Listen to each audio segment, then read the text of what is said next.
గత బీఆర్ఎస్ ప్రభుత్వంలో ఓఆర్ఆర్ టోలీ లీజ్లో అవకతవకలు జరిగాయంటూ రాచాల ఫిర్యాదు చేశారు. ఏప్రిల్ 27, 2023లో ఓఆర్ఆర్ ని 30 ఏళ్లకి ఐఆర్బీ సంస్థకు గత బీఆర్ఎస్ సర్కారు లీజుకి ఇచ్చారని, జూలై 4, 2023న ఐఆర్బీ సంస్థ నుంచి 25 కోట్ల ఎలక్టోరల్ బాండ్ కొనుగోలు చేశారని, జూలై 13, 2023లో బీఆర్ఎస్ ఎన్కాష్మెంట్ జరిగిందని, బీఆర్ఎస్ పాలనలో క్విడ్ ప్రోకోతో ఎన్కాష్మెంట్ కోట్ల రూపాయల గోల్మాల్లో బీఆర్ఎస్ కీలక నేత కేటీఆర్ హస్తం ఉందని రాచల ఆరోపించారు. వరంగల్ రంగారెడ్డికి టెక్స్ యూనిట్స్ టైంలోనూ క్విడ్ ప్రోకో జరిగిందని, జూన్ 16, 2023 వరంగల్ కీటెక్స్ 15 కోట్ల రూపాయల ఎలక్టోరల్ బాండ్ కొనుగోలు చేశారని, బీఆర్ఎస్ పాలనలో క్విడ్ ప్రోకోపై విచారణ జరపాలని డిమాండ్ చేశారు. కేసీఆర్, కేటీఆర్లకు అరెస్టు చేసి విచారిస్తే వాస్తవాలు బయటకొస్తాయని రాచల ఈ సందర్భంగా డిమాండ్ చేశారు.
ప్రభుత్వంలో ఈరోజు ఓఆర్ఆర్ 30 సంవత్సరాల లీజు ఐఆర్బీ సంస్థకి ఇచ్చి ఈరోజు ఆ సంస్థ నుంచి ఎలక్టోరల్ బాండ్ రూపంలో 25 కోట్ల రూపాయల ముడుపులు తీసుకున్నటువంటి బీఆర్ఎస్ పార్టీ పైన విచారణ చేసి ఆ ఎలక్టోరల్ బాండ్ పైన, అదేవిధంగా మాజీ ముఖ్యమంత్రి కేసీఆర్ గారి పైన, కేటీఆర్ పైన ఈరోజు ఎంక్వైరీ చేసి చర్యలు చేపట్టాలని ఈరోజు ఎన్ఫోర్స్మెంట్ డైరెక్టర్ కూడా మేము ఫిర్యాదు చేయడం జరిగింది.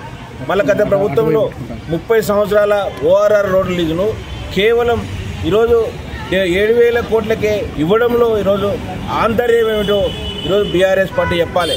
మరి దానికి అనుగుణంగా ఈరోజు ప్రజారధారం ఈరోజు పనంగా పెట్టి వాళ్లకు అతి తక్కువ రేటుకు ఇవ్వడం వలన ఈరోజు వాళ్ళ నుంచి 25 కోట్ల రూపాయలు కూడా ఈ పార్టీకి కూడా ఎలక్టోరల్ బాండ్ రూపంలో కూడా ఇవ్వడం జరిగింది. అంటే క్విడ్ ప్రోకో జరిగింది. వీళ్ళేమో వాళ్ళకు కాంట్రాక్ట్ ఇచ్చారు, వాళ్ళేమో వీళ్ళకి డబ్బులు ఇచ్చారు. గతంలో కూడా ఆమ్ ఆద్మీ పార్టీ కూడా ఇదే విషయంలో జరిగితే ఈడీ ఆమ్ ఆద్మీ పార్టీకి నోటీసులు ఇచ్చి కూడా విచారణ చేస్తున్న సంగతి అందరికీ తెలిసిందే. మళ్ళీ అదేవిధంగా బీఆర్ఎస్ పార్టీ కూడా నోటీసులు ఇచ్చి ఎంక్వైరీ చేయాలని చెప్పి మీరు ఫిర్యాదు చేస్తామన్నాం. అదేవిధంగా వరంగల్ కైటెక్ గార్మెంట్స్ విషయంలో కూడా 10 కోట్లకు ఒకసారి, 15 కోట్లకు ఒకసారి కూడా ఎలక్టోరల్ బాండ్ కూడా బీఆర్ఎస్ పార్టీకి ఇవ్వడం జరిగింది. మరింత ప్రజాధనం వృధా చేసినటువంటి బీఆర్ఎస్ పార్టీ నాయకులపైన ఈరోజు ఎంక్వైరీ చేయాలని చెప్పి మేము మొన్న సిఎస్ గారికి కానీ, సీఎం గారికి, ప్రిన్సిపల్ సెక్రటరీ కూడా ఫిర్యాదు చేయడం జరిగింది శనివారం రోజు.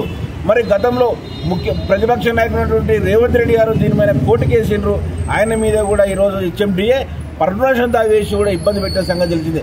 మళ్ళీ అధికారంలోకి వచ్చి సంవత్సరం అవుతున్నా కూడా తెలంగాణ ప్రభుత్వం వాటిపైన చర్యలు కూడా చేపట్టకుండా ఈరోజు ఉదాసీనత వ్యవహరిస్తుందని చెప్పి ఈ సందర్భంగా మేము అడుగుతా ఉన్నాం. కాబట్టి ఈరోజు ప్రజాధనాన్ని లూటీ చేసినటువంటి బీఆర్ఎస్ పార్టీ నాయకులను ఈ యొక్క అప్పుడు మా ముఖ్యమంత్రిగా వివరించినటువంటి కేసీఆర్ను, అదేవిధంగా కేటీఆర్ గారిపై ఎంక్వైరీ చేసి బాధ్యులు ఎవరైనా సరే, ఎందుకంటే ఒక క్యాబినెట్ తీర్మానం లేకుండా, ఆర్థిక శాఖ అనుమతి లేకుండా మీరు ఎట్లా లీజుకి ఇస్తారు ఓఆర్ రోడ్ను? మళ్ళీ అతి తక్కువ ధరకే ఇచ్చిండ్రు. మళ్ళీ ఇన్నర్ సర్వీస్ రోడ్డు గ్రీనరీ కూడా ఖర్చు అయ్యేది మాత్రం ఈరోజు హెచ్ఎండిఏ నిర్వహించుకుంటా ఈరోజు ఖర్చు కానటువంటి దాన్ని ఒక సంస్థకు అప్పచెప్పిందంటే ఏ విధమైనటువంటి ఈరోజు లావాదేవీలు అక్రమాలు జరిగాయో ఇప్పుడు చూస్తేనే తెలుస్తూ ఉంది. కాబట్టి ఈడీ ఈరోజు విచారణ వేగవంతం చేసి ఈరోజు కేసీఆర్ను కేటీఆర్ను ఈరోజు అరెస్ట్ చేసి మరింత విచారణ వేగవంతం చేసి వాళ్ళపై చర్యలు తీసుకోవాలని చెప్పి బీసీ పొలిటికల్ చేసి పక్షాన డిమాండ్ చేస్తా ఉన్నాం.